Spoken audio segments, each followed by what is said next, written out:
Olá, estou aqui, para quem não me conhece, Henrique Rios, sócio comercial da Trígono.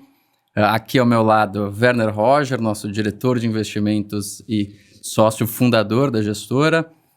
E estamos começando mais um TrígonoCast de resultados, né? Então a gente está em dezembro, mês de dezembro, fechamos o mês de dezembro, né? Então acho que é um podcast aqui, um TrígonoCast que ele fala do mês, mas a gente aproveita também para falar do ano, né? A gente encerra o ano de 2023. Acho que um ano bastante desafiador, se eu posso chamar assim, né, Werner? Um ano que, de fato, não foi um ano trivial como um todo para investimentos, enfim, o que a gente acompanhou aí do mercado. Mas eu acho que foi um ano muito bom para a gestora, para a Trígono. A gente teve algumas, vamos chamar de conquistas, né, nesse ano, que eu acho que é legal compartilhar com os nossos investidores e parceiros. Então, primeiro, a gente ultrapassou os 3 bi, né, Werner? Então a gente ultrapassou, já estamos com 3.300 sobre gestão. Começamos com 2.200, é importante, né, que a indústria teve muito resgate dos fundos de ações, se não me engano foram 17 bilhões no ano, só de fundos de ações, né? Mas a gente conseguiu aumentar de forma substancial, né, que para nós é uma grande conquista. Uma grande conquista, né? Então a gente comemorou bastante os 3 bi e agora vamos rumo aos 4. Já ficaram, né, para trás, né, Henrique? Importante, já ficou para trás, já vamos buscar já lá. brindamos, agora vamos buscar os 4, né? O próximo brinde será os 4 bilhões. É isso. Acho que o segundo ponto que eu queria comentar também bastante interessante foi a nossa parceria, né, com a BB Asset, uma parceria estratégica, a gente falou bastante sobre isso, conteúdos, né? Você também comentou muito sobre esse deal, né, Werner? Acho que foi bastante importante para a gente. E Henrique não se limita a BB Asset, né? A BB Asset basicamente faz alocação de fundos, né? Então ele também é extensivo à rede do Banco Brasil, né? Começou com o Private, vai passar para os outros segmentos, né? E também com a BBSeg, né? Então, que é a parte da seguradora, né? Que tem os fundos de previdência também. Então, a parceria é com toda, digamos, a organização, corporação Banco Brasil, né? Que para nós foi um feito também extraordinário, grande parceiro. É a maior gestora da América Latina, né? Uma chancela de qualidade trilhões, pra gente, né? 1,6 trilhões sob gestão, né? Disparada a maior da América Latina, então realmente mais uma conquista aí. Perfeito.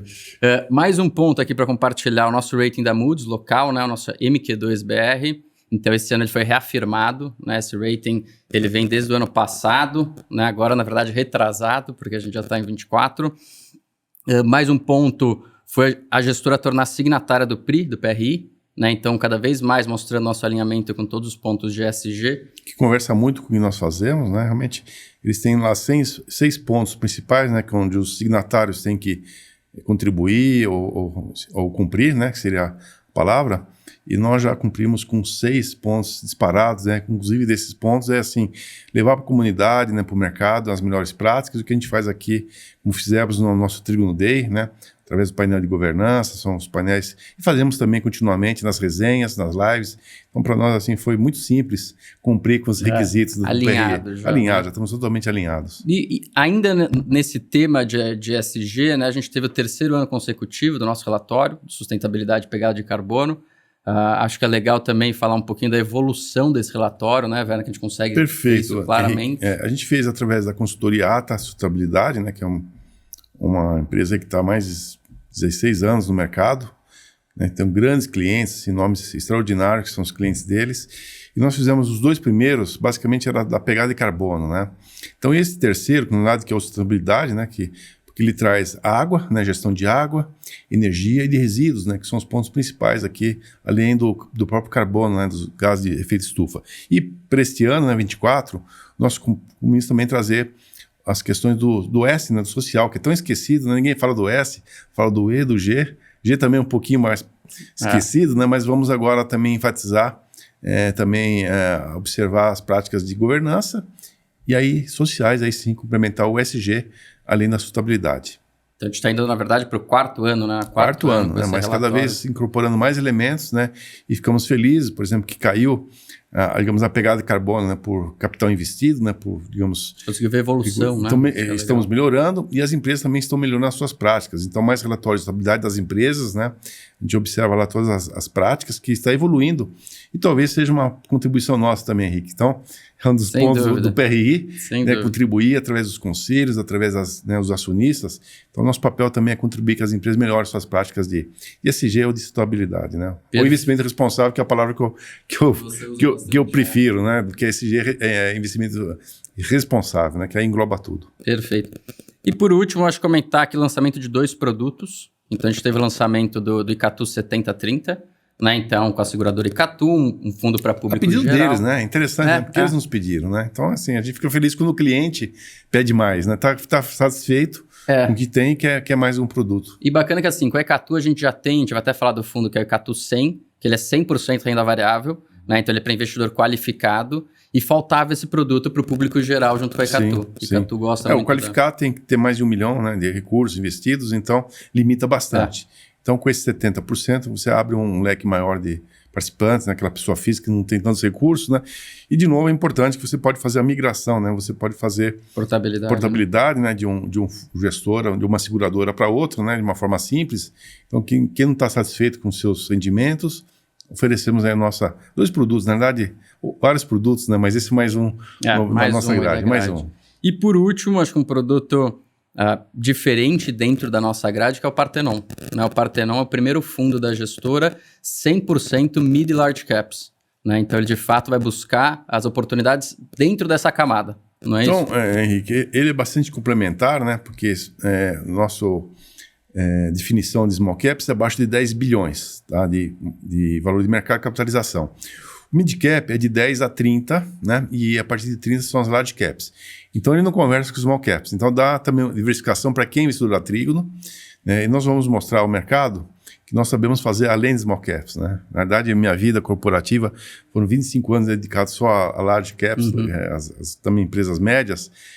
Então mais um produto. E outra coisa muito importante, ele é D5, né?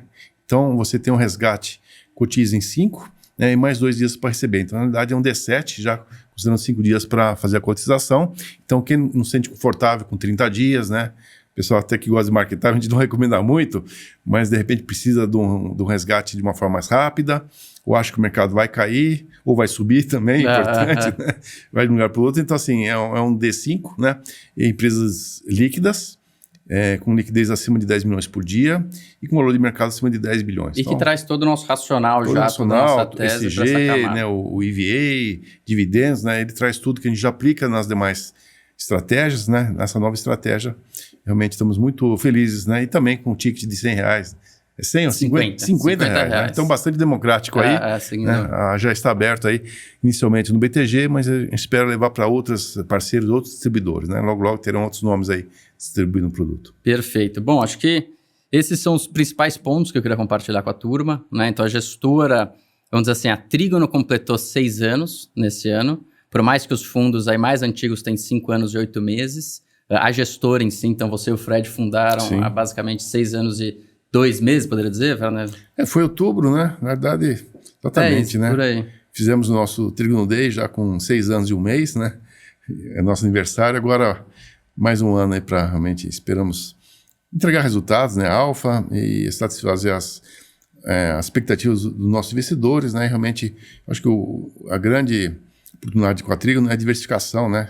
Se diversificação reduz o risco, nós somos redutores de risco, né? E gerando alfa, né? Gerando resultado. Não é só reduzir risco, mas sim também trazer resultado positivo. Bom, vamos agora passar para os resultados, né? Então, fechamos aí dezembro, iniciamos janeiro. A gente sempre traz aqui as top 3 posições que tiveram maior alta, assim como as 3 que tiveram a maior queda. Enfim, as 3 o bottom e o top aí das nossas posições. E aqui a gente compara no mês, né, a Trígono contra o Ibovespa, Small e Divi. Né? Então, se quiser fazer um comentário geral aqui... Henrique, eu vou fazer um comentário do ano, né? Então, assim, o ano começou devagar, meio ruim, né? A bolsa em baixa, aí deu um ralizinho, né? O Small Cap subiu bastante. Aí, de novo, né, quando veio a primeira redução da Selic, olha só que interessante, né? Quando o Copom reduziu em agosto, no dia 3 de agosto, a Selic era amplamente esperado, né? Só que o mercado teve, não sei, 18, 19 pregões de quedas sucessivas, né? Jamais a Bolsa teve tantos pregões no Bovespa negativo. Então isso mostra que o mercado antecipou o tal do market time, né? Então todo mundo esperando, quando tiver a corda Selic, a Bolsa vai bombar, vai decolar, eu vou vender. Só que não pensou a mesma coisa, só teve venda, né? Então o mercado caiu, né? Aí 2 meses, agosto, setembro foram negativos, só que o estrangeiro, né, o gringo, o que ele está vendo? Ele está vendo basicamente o ciclo aperto monetário nos Estados Unidos, na Europa também praticamente se encerraram.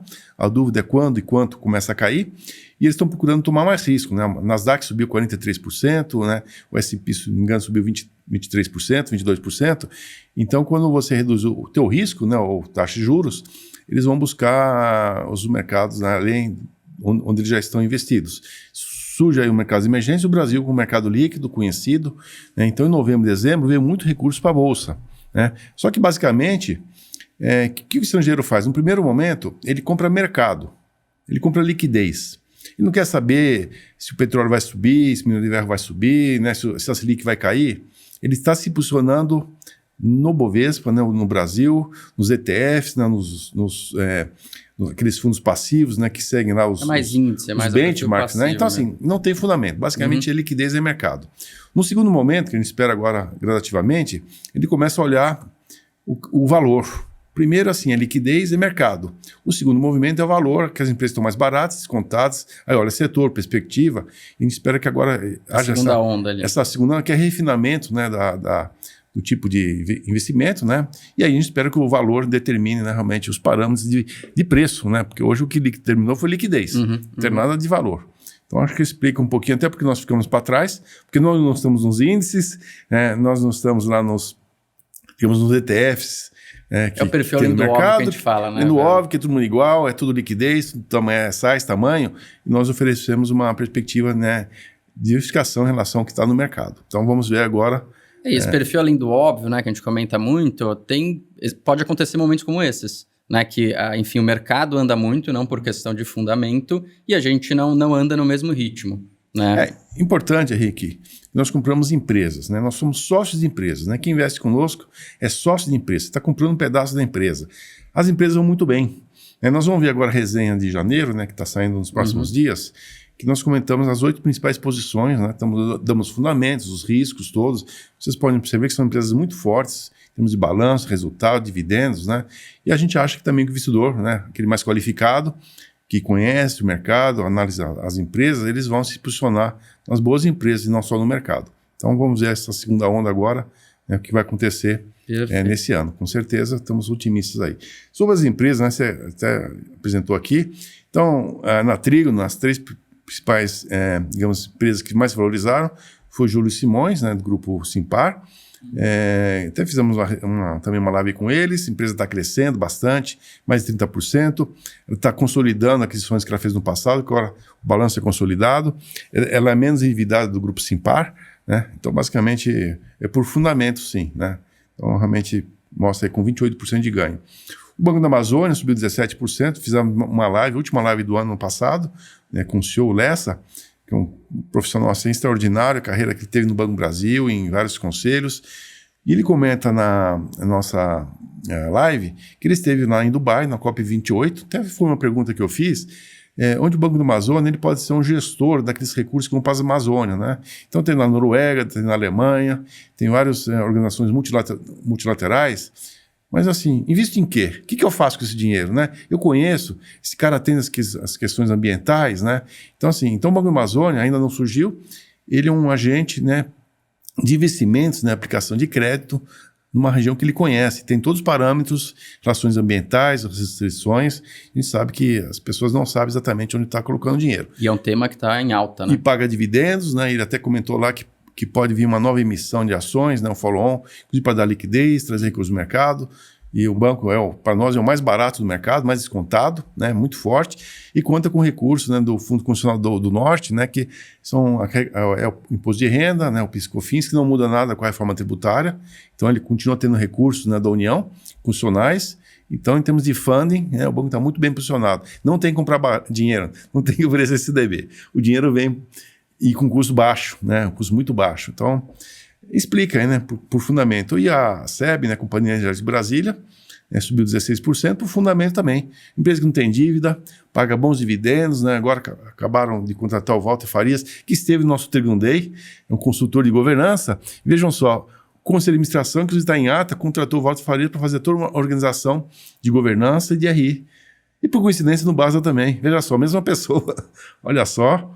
Tem uma relação com a Trígono aqui? Não sei, né? Não sei, mas o Walter teve o nosso Tribune Day e tanto a SEB quanto o Basel contrataram o Walter Farias para fazer uma digamos, uma consultoria de governança e também de RI. A queda, Henrique, assim, Kepler, né, e Jalles 1% e 2%. Kepler nós vimos agora, né, já passando dezembro, janeiro, que a TARPA reduziu a participação, então talvez seja um efeito, né, de um acionista importante vendendo participação. A Jalles caiu 2% e coincide com o São Martinho, caiu 11%. Né?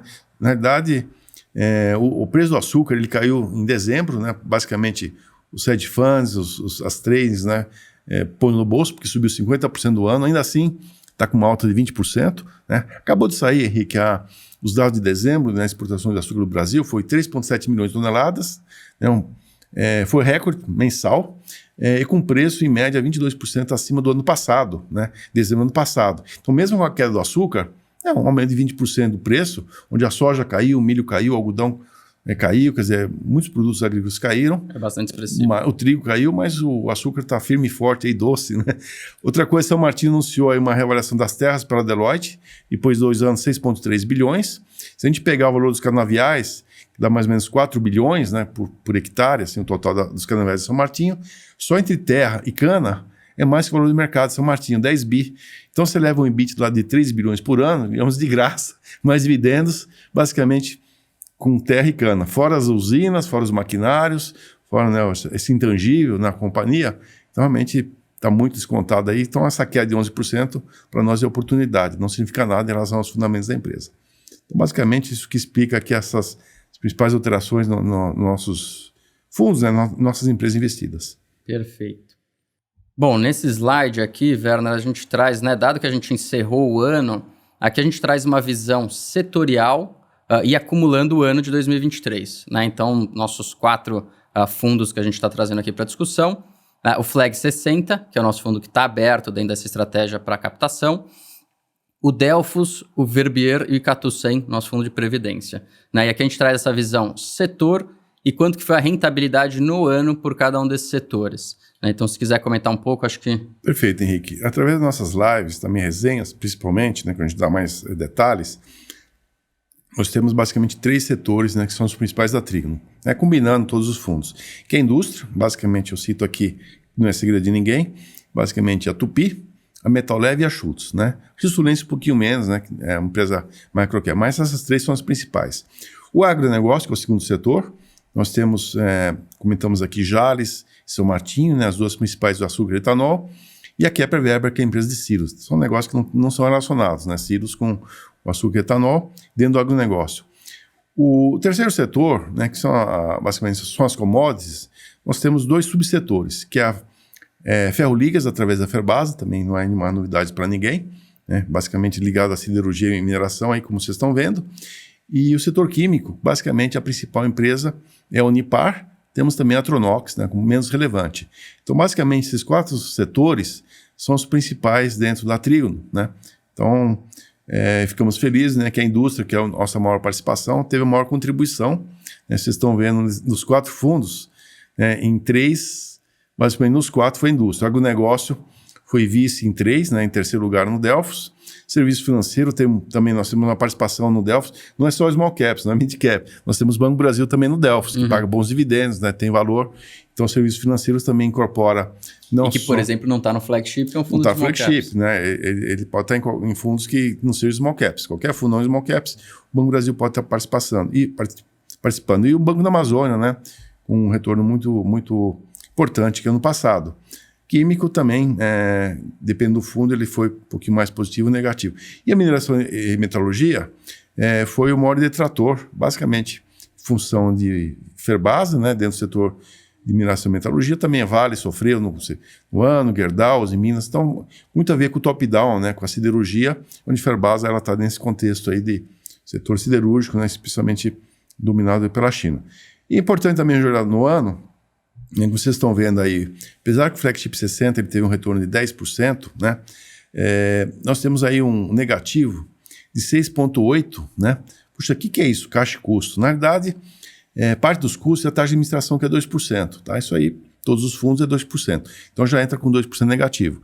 Então aqueles fundos passivos, né, que a gente falou que replica o Bovespa, já sai perdendo 2%, porque tem que pagar a administração. Já sai para trás. Né? E ele não pode ter, basicamente, os ETFs, né, os demais índices, né, fundos passivos, né, ele não pode se desviar muito do benchmark, né? O ETF é um pouco mais barato, mas você tem um custo que realmente entra aí como um detrator, né, apesar que não é empresa.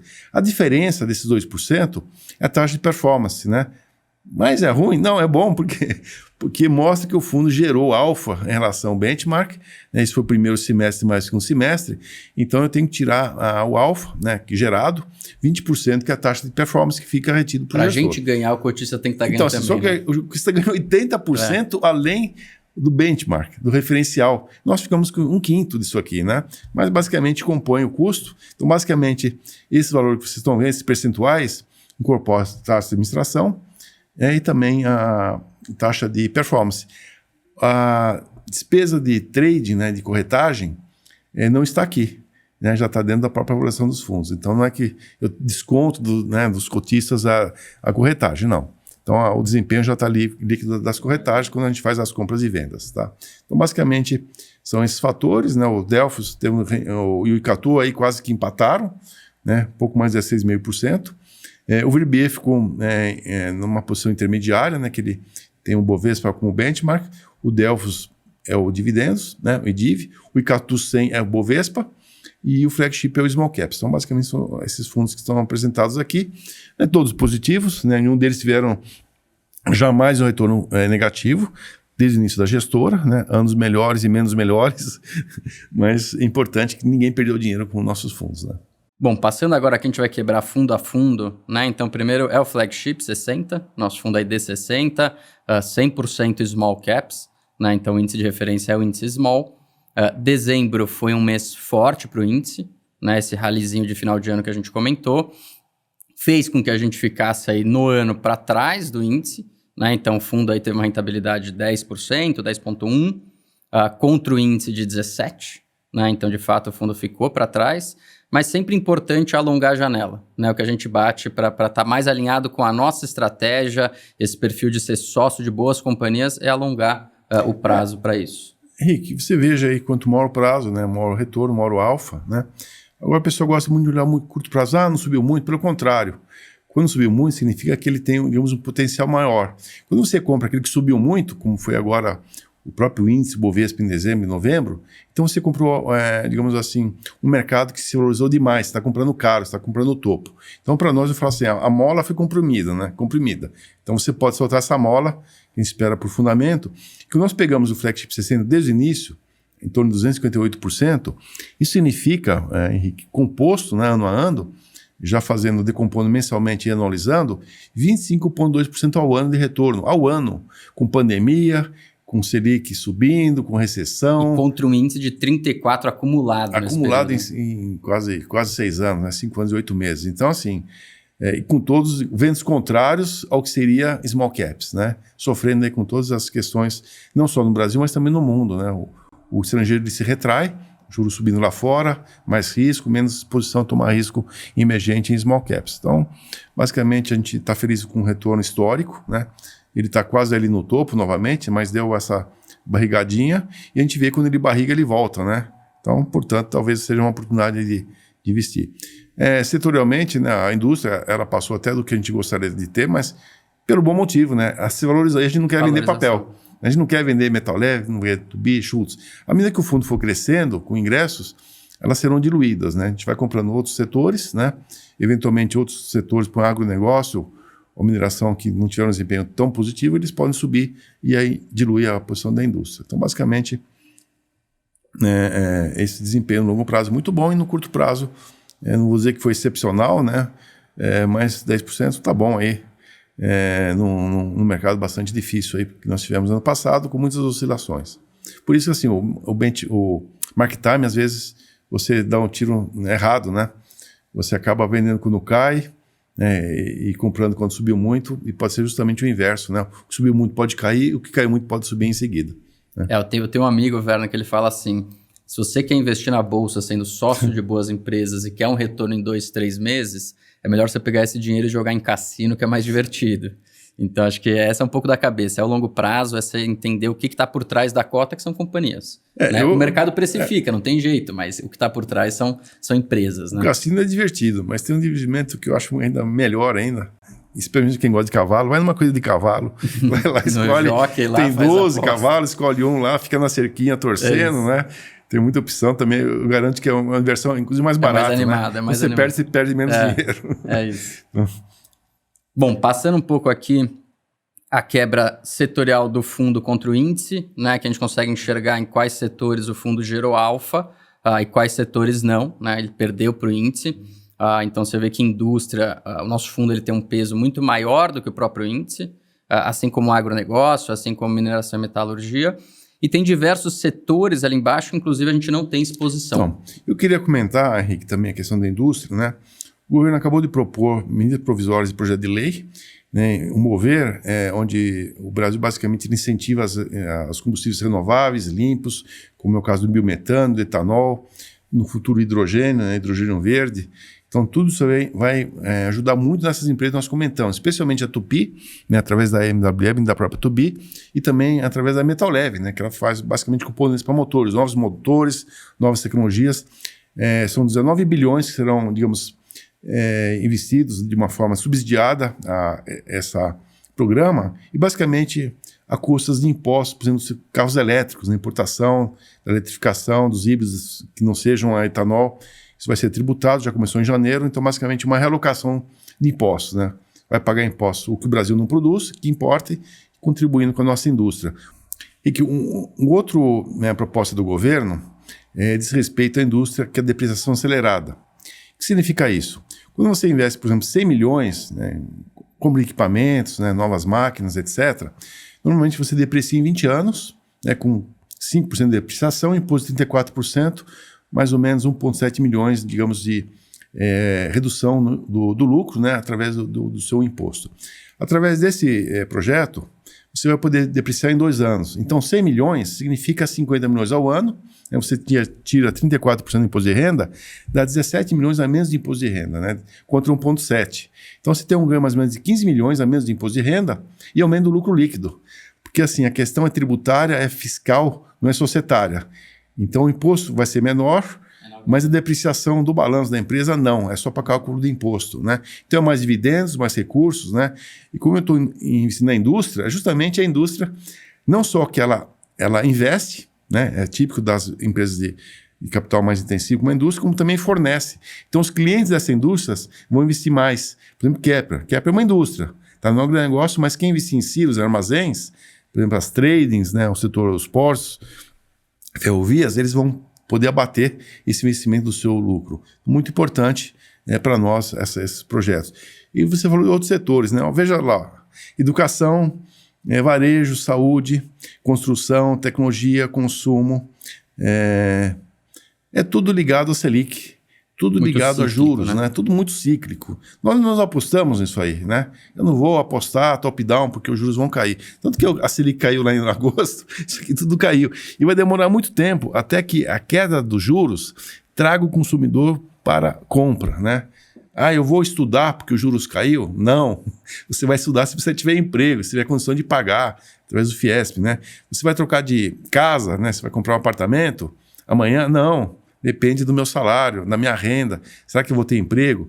E também as empresas que estão endividadas demoram muito tempo para que a Selic tenha repercussão no seu resultado, no seu lucro líquido. Então, nós não estamos expostos a esse tipo de setores, né? Nós estamos mais expostos à economia mais real, né? Que é a indústria, como comentei, os fatores que levam à indústria, o agronegócio também, né? Uma dinâmica diferente da Selic, e também a mineração, que tem muito a ver com China, com questões globais, nada a ver com Selic. Inclusive, a gente espera um plano safra, né, o recurso que o governo traz para o agronegócio, muito forte para esse ano, melhor do que no passado, e os custos de produção, que é o diesel, né, que é os fertilizantes, os agroquímicos, estão caindo bastante, né?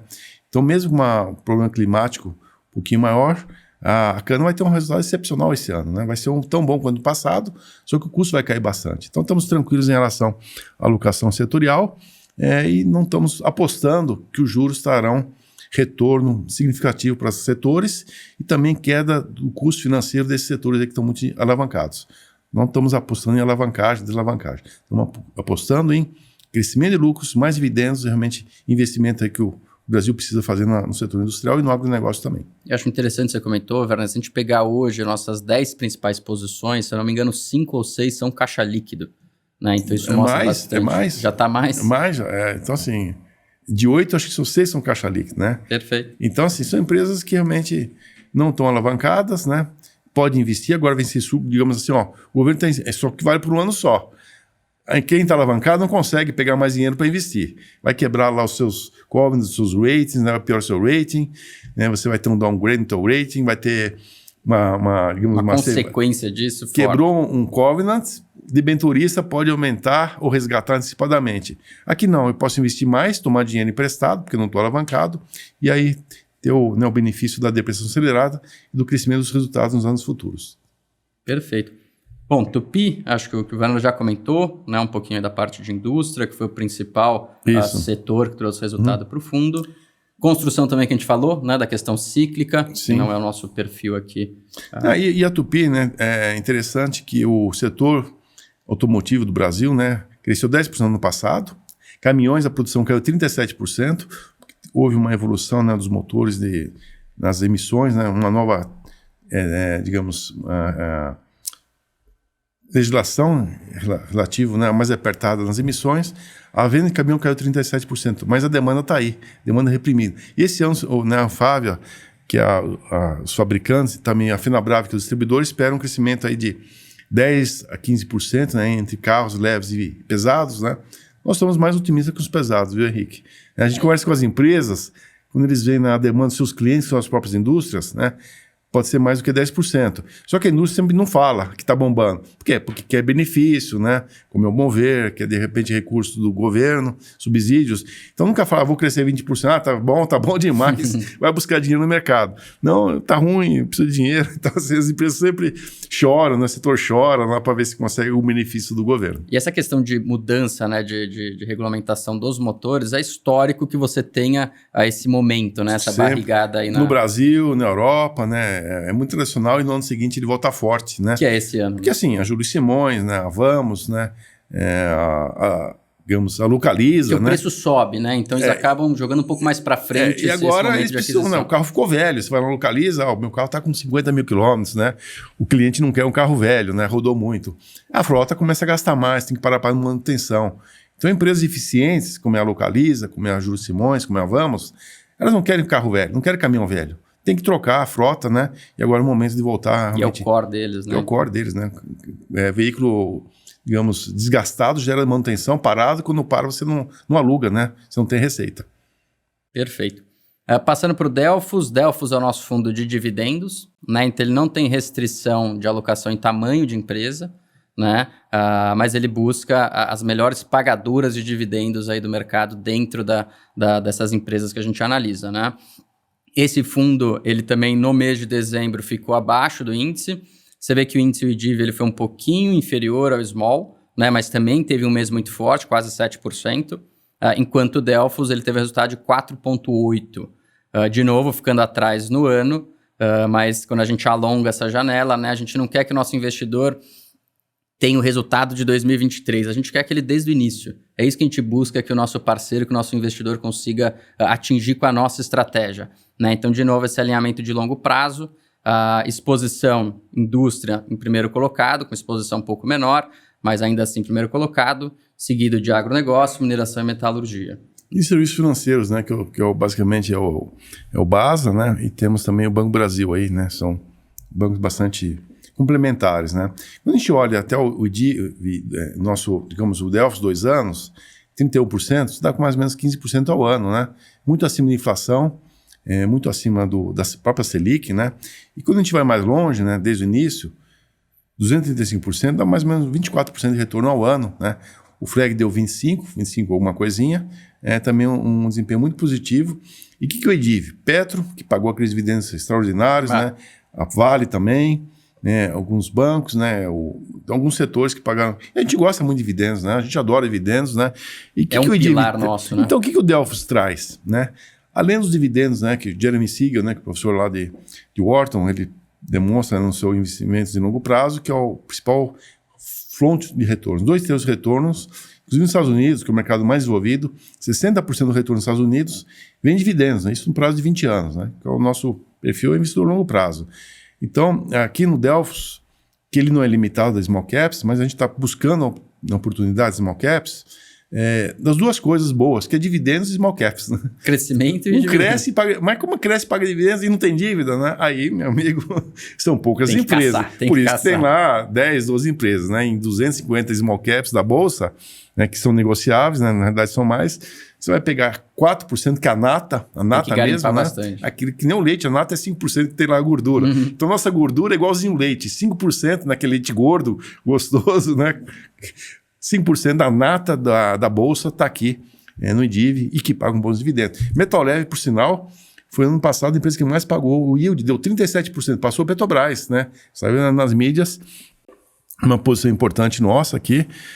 Metal Leve sozinha contribuiu com mais 54 milhões de dividendos aqui na Trígono, 54 milhões de dividendos só da Metal Leve. Cotista, você não tem que botar dinheiro e não emite mais cota. Com 54 milhões, eu comprei mais ações, né? Sem que vocês tenham que investir, dividir com outros cotistas. Né? Dinheiro na veia que vai ser transformado em mais ações, que vão pagar mais dividendos e assim aquele círculo virtuoso, né? Que é a capitalização dos dividendos que traz esse retorno excepcional no longo prazo. Como você comentou, Werner, dividendos ele é um pilar nosso de decisão como um todo. Né? E se a gente pegar a gestora desde o início, a gestora já recebeu mais de 500 milhões em dividendos. Imagina, 500 milhões, nós compramos 500 milhões de ações, sem que o cotista tenha que emitir cotas para outros investidores, né? Dividir, é dinheiro que ficou aqui dentro, né? E não vai para a gente, né? Vai para vocês, vai para os cotistas, né? A Trigo não recebe nada disso aqui. Vocês recebem mais, os fundos recebem mais ações, né, com esse dinheiro. Então, basicamente... E não é dividendos recebido de uma empresa, eu compro essa empresa. Não, ali vocês vão analisar qual que é a melhor oportunidade. Acabei de receber da Metal Leve. O Banco Brasil vai pagar agora no mês seguinte. Né? Eu vou lá e compro o Banco Brasil. O Banco Brasil pagou, aí a Tupi vai pagar de novo. Eu vou lá e compro o Tupi. Né? Então, dividendos a gente vai comprando, não somente da mesma empresa, mas a que tiver oportunidade no momento, né? As melhores oportunidades. Falando um pouquinho de setor, né? Comparando aí com o IDIV, enfim, o IDIV ele tem o menor número de setores quando comparado ao índice small. Então aqui você percebe que a gente tem 3, basicamente aqui outros ali a gente tem uma quebra de pequenos setores, mas basicamente saúde e construção, onde a gente não tem posição, né? E aí trazendo um pouco os outros setores, né? Então, basicamente, né? Mineração e metalurgia, basicamente é a Vale, né? Pode ter bem pesada no índice. Pesado, né? Pode ter alguma coisa também de CSN, né? Alguns outros setores. Construção de energia, né? Petrobras e também as empresas concessionárias, né? Aquelas utilities, né? Que são as elétricas, eventualmente o setor de água, né? Serviços financeiros são os bancos, basicamente são os bancos seguradoras. Então vocês vejam. É bem concentrado. Como o nosso perfil é diferente, né? Nas indústrias, no agronegócio. Então, novamente, uma diversificação aí que nós proporcionamos a quem investe conosco. Realmente, de novo, complementar ao índice, né?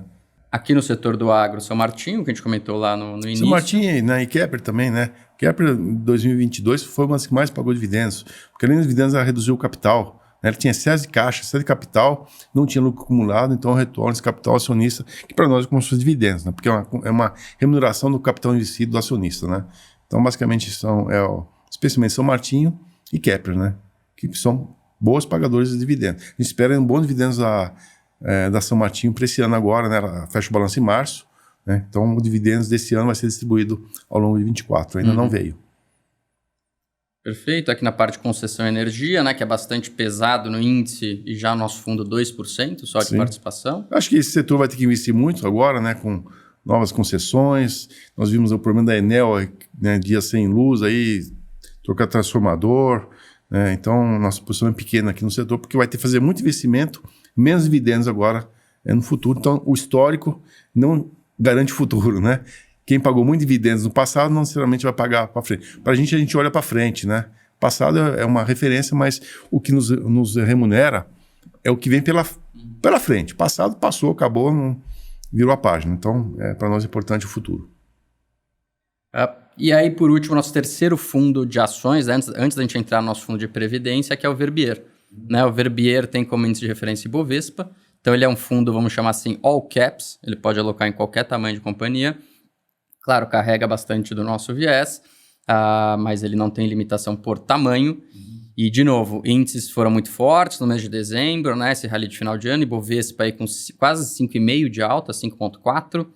O nosso fundo bateu ali quase nos 4%, né? 3,8%, ficando 2023 um pouco para trás, aí basicamente 9% para trás do índice, né? Mas, de novo, quando a gente começa a alongar esse prazo, você olha ali na terceira linha, né? Que é o excedente, você percebe que a partir de 36 meses, esse excedente, em 24 meses está em menos 6, né? Então a gente está para trás do índice. Quando a gente vai para 36, já vai para 58 de excedente. E desde o início, 156% aí de excedente, né? Tendo um retorno de quase 230% nesse período. Ele começou 3 meses depois, não, começou em julho, né, de 2018. São 5 anos e 5 meses. E você vê que o retorno dele está até parecido com o Delphos, né? Desde o início. Aí também dá 23%, 24% ao ano de retorno. Então, setorialmente, né, a novidade aqui, inclusive uma large cap, que é a Suzano, papel de celulose, vocês vejam aí que tem uma participação já interessante, né? Nós acreditamos muito em Suzano, eu conheço Suzano desde 88, eu como analista de crédito, investidor. Então a Suzano vem com um novo projeto grande aí na região centro-oeste, né, que é a fábrica nova, a mais moderna do mundo. Então a Suzano, ela deixa agora de investir e acha agora trazer o retorno financeiro, né, operacional dessa planta aqui. Então, e a China comprando celulose, né, não para. Celulose, a gente fala que é commodity, mas lá não é commodity, é um produto de consumo, né? Especialmente hoje, ela deixa aquele papel de imprimir, de escrever, né, das impressoras, né, e passa a ser ou de caderno, ela é um papel sanitário, né, papel higiênico, papel descartável, guardanapo, papel toalha, né, antes era pano, agora... então o papel ele também, até canudo de papel, né, então o papel vai ganhar bastante importância. Então, apesar que é visto como commodities, na realidade, cada vez mais um produto de consumo. E a Suzano está investindo bastante já em papel sanitários, né, papéis... aqueles higiênicos, né, que todo mundo usa, né, e a Índia ainda usa pouco, a China, quando urbaniza, usa mais. Então tem um potencial muito grande aí na Suzano, a gente acredita bastante no setor, mostrando que o Verbier não é small caps, né? Surgiu oportunidade boa, dependendo do tamanho, né? Então o Verbier é um all cap, né? Basicamente hoje ele está mais small caps, que realmente compara aí com o Bovespa, né? Que é o benchmark dele. Então vamos aí buscar alfa também, Deus quiser, esse ano em relação ao Bovespa. Aqui, de novo, comparando o fundo contra o índice, né? Índice Bovespa. Então, aqui tem diversos setores do índice do Bovespa aqui que a gente não tem participação, né? Então, seja serviços financeiros, aqui no caso do Verbier. Que é bancos, né? Os bancos seguradoras, né? A gente não tem nada. Concessão e energia, óleo e gás, né? Que é Petrobras, basicamente, né? Ele não tem. Mesmo sendo um all caps, né? Vamos dizer assim, aqui a gente não tem posição em Petrobras. Em mineração metalurgia, né, que a Vale, você vê que a gente está under, né? Está com uma posição menor do que a Vale. Agora, hoje saiu, né, uma notícia que na Guiné você mandou um projeto que a Vale, inclusive, ela acabou sendo destruída. Teve até uma questão toda de corrupção, tem uma discussão ainda que não encerrou. Então, a Guiné vem com uma mina enorme de minério de ferro, são 23 bilhões de dólares de investimentos, com qualidade tão boa quanto a Vale. Então, o mercado acho que não sabia, quem não acompanha não sabe, mas é capital chinês, né? Então, a China investiu na África e a tendência é ter menos Vale, né? Porque a China investiu no capital próprio com minério de boa qualidade na África. Então, a Vale pode perder mercado aí no longo prazo. Então, porque ferro líquido já não é o caso, né? Perfeito. Papel de celulose, que a gente comentou, né? Da Suzano. E a distribuição, né? Parecida com os outros fundos, né? Realmente, se o papel é bom, eu digo assim, a Tupi... ela paga dividendos, tem valor, tem governança, serve para todos os fundos, e as small caps, né? O que é all cap engloba small caps. Logicamente, o Partenon não pode ter Tupi, né? Não pode ter outros papéis que nós temos aqui, Kepler, né? Metal Leve, que é o fundo nosso de mid e large caps. Mas aqui o Verbier, né, o Delphos, desde que atende seus requisitos, né, do fundo, as empresas acabam sendo compradas por todos os fundos, né? Não tem problema em ter um overlap do fundo, desde que atenda os requisitos do fundo. E cada fundo ele acaba tendo oportunidades específicas dentro da sua estratégia. Aí vai surgir, né? Que é o caso, por exemplo, outro caso diferente, né?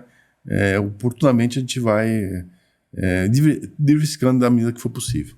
Perfeito.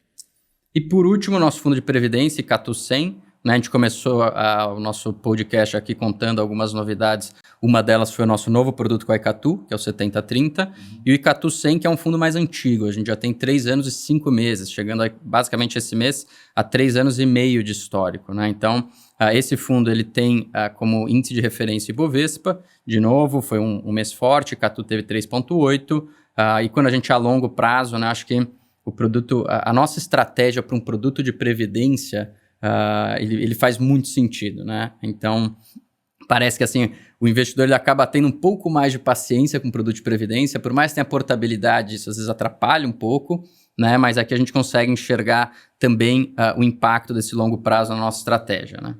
Dentro do Icatu, né, eles até comentam conosco que dentro da segmento de renda variável, dentro da Previdência, dentro das seguradoras, o nosso fundo é o único que tem exposição em small caps. Não é só small caps, né? Ele é um all cap, mas basicamente ele está mais concentrado em small caps, então é uma diversificação. E para o investidor, né, no fundo de Previdência, ele realmente mira o longo prazo, né?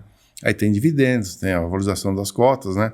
E com um retorno que é muito importante, muito acima da inflação, né? Porque na realidade a sua renda, né, o seu rendimento após uma aposentadoria, ele vai ter influência da inflação, né? E aí, se a gente der um retorno, né, criar valor, um off, basicamente ele dobrou, você vê lá 100% de retorno, desde o início, em pouco mais de 3 anos, eu dobrei o capital do nosso investidor, né, dos seus recursos de previdência. O Bovespa deu 30%. Se você pegar o CDI, talvez tenha dado um retorno muito parecido com o Bovespa em 3 anos, né? Então nós tivemos o triplo do retorno do Bovespa e talvez o triplo em relação à renda fixa. Imagina uma estratégia dessa em 10 anos, 15 anos, o impacto no capital. É muito grande, né? Se a cada 3 anos você duplica o capital, é 2, 4, 8, né? 16, 32, né? Em 5 ciclos de 3 anos, você aumentou o teu capital em 32 vezes, né? Você botou 1 milhão, 100 mil, vezes 32 vezes, se continuar com esse rendimento. Eu não estou prometendo, né? Olha aqui, não tem promessa, mas o futuro, se tiver alguma relação com o passado, né? Em torno de 30% ao ano, mais ainda que os outros fundos. Veja só, 104 em 3 anos, dá quase 30 ao ano, né? Então, basicamente, dobrou o capital em 3 anos. Esperamos manter nós torcemos, né? Eu não tenho controle do mercado, né? Eu não garanto nada. A gente espera... A gente acompanha as empresas, né? Se as empresas continuarem indo bem, a gente vai bem junto com as empresas. Perfeito. Aqui comparando com o índice, né? Então, a parte setorial, de novo, indústria... Mesma coisa, né? O Bovespa, né? Agro, muito em linha com o que a gente já falou. Então, acho que basicamente é isso, né, Henrique? Eu acho que dos nossos fundos é isso. Só recapitulando aqui com os nossos parceiros, investidores, que a gente tem aí todo o nosso canal no YouTube, né? Então, as nossas tradicionais lives semanais, os nossos podcasts de resultado e da resenha, né? A nossa própria resenha, que é um material aí super denso. Essa aqui de janeiro, não percam. Ela é muito densa, tem muita coisa, porque assim... A gente faz resenha no mês, né? Acontece no mês. Eu tenho que falar do ano. E o mais importante, né, pessoal, o que vem pela frente, né? O que vai acontecer? Então a gente fala das nossas 8 principais empresas, né? Nós estamos colocando essa resenha e a gente comenta muito também, que fui de reportagem. China. China para nós é o ano do dragão da China, né? É a grande dúvida no mundo. Os juros vão cair lá fora, vão cair aqui dentro, né? Então assim, a inflação está caindo no mundo inteiro. Mas o que vai acontecer com a China? Para que lado vai a China? A China espirra, né? O efeito borboleta vem parar aqui. O Brasil exportou esse ano mais de 100 bilhões para a China. 1/3 das nossas exportações foi para a China, né? Então a gente coloca alguns dados da China impressionantes, né? A China tem 60% das patentes mundiais hoje estão na China, né? O BID vendeu mais que Tesla, né? Então assim, não ignore a China, não ignore o dragão. A China em 10 anos será uma economia maior do que a própria economia americana, sem dúvida nenhuma. Então a gente comenta lá sobre China, né? Então convido a todos os nossos investidores, né? O pessoal que está nos ouvindo aqui, assistindo, realmente a ler essa resenha e bastante coisa sobre China também. Perfeito. Bom, agradeço aí a participação do Werner aqui, nosso fundador e diretor de investimentos. Agradeço também aos nossos investidores em mais um ano que se encerra aí da Trígono. Acho que um ano desafiador, mas com muita conquista. E é o que o Werner sempre comenta, né? A gente está sempre olhando para frente, né? Então a gente está muito animado com esse ano que está entrando e que a gente pretende aí ter um ano bastante interessante para as nossas empresas, que no fim do dia é o que a gente investe é a empresa, né, Werner? Então, Henrique, eu estou vendo aqui até, né? Tivemos 780 mil visualizações no YouTube, nos nossos podcasts. Vamos buscar 1 milhão esse ano. Mais uma meta aí para a gente Mais bater. uma meta, chegar ao final desse ano, ó, 1 milhão de visualizações, né? Então vamos tomar mais uma champanhe. Com a ajuda da turma. Vamos lá, estamos contando com vocês, né? Cliquem lá nos nossos YouTube, nossos podcasts, né? nossas lives. Redes sociais. E chegar ao final desse ano 24 e realmente conquistar mais algumas outras conquistas, né? Algumas medalhas e quem realmente é o premiado são vocês, nossos cotistas, nossos investidores, né? Nós trabalhamos para vocês. Meu patrão é você. Meu patrão são vocês, né? A gente trabalha para vocês. Então, obrigado. Feliz ano novo, né? Um ano que eu sempre falo, um ano de paz e harmonia, apesar dessas guerras, esperamos que terminem, mas para nós é um ano de paz e harmonia, realmente, que seja bastante próspero a todos nós. Obrigado, Werner. Obrigado a todos pela confiança nesse ano e um ótimo ano para todos. Um abraço.